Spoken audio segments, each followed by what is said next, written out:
योजना बंद होतील पण माहिती नाही. नमस्कार, मी संभाजी वाकड. पुन्हा एकदा स्वागत आहे आपल्या सर्वांचं योजना दर्पणमध्ये. मुख्यमंत्री माझी लाडकी बहीण योजनेचा हप्ता वाढणार का? आज सकाळपासून बातम्यांमध्ये आणि व्हॉट्सअपवरती याच प्रश्नांची जोरदार चर्चा ही सध्या सुरू आहे.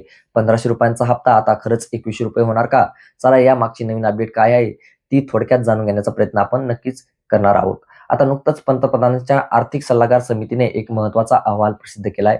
EBCIचे मुख्य अधिकारी सल्लागार सौम्यकांती घोष आणि अर्थतज्ञ शमिका रवी यांच्या माध्यमातून एक पेपर प्रसिद्ध करण्यात आलेला आहे. तर तो पेपर काय आहे त्याकडे थोडं आपण लक्ष देऊया.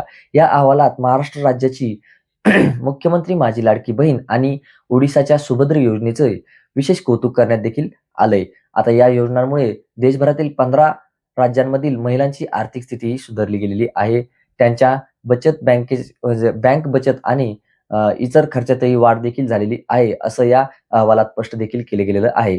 यातील सर्वात महत्त्वाची गोष्ट म्हणजेच या समितीने असा सल्ला दिलाय, की जर या योजनेची रक्कम वाढवली तर महिलांची आर्थिक स्थिती ही आणखी मजबूत होऊ शकते. आता यामुळे राज्य सरकारचा आत्मविश्वास देखील नक्कीच वाढणार आहे आणि दुप्पट देखील होणार आहे. आता आपल्याला माहितीच आहे, की निवडणुकीच्या काळात सरकारने हप्ता हा 1500 ऐवजी ₹2100 वाढवून देण्याचं देखील आश्वासन आपल्याला दिलं होतं.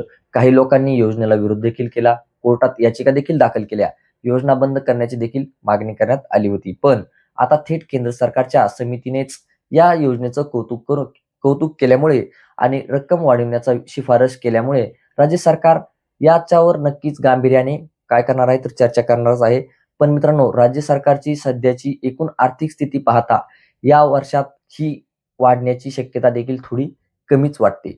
पण तरीही यावर सरकारचा जो काही निर्णय येईल, तो नक्कीच आम्ही तुमच्यापर्यंत पोहोचवण्याचा किंवा सर्वात आधी तुमच्यापर्यंत ही माहिती पोहोचवण्याचा नक्कीच प्रयत्न करणार आहोत.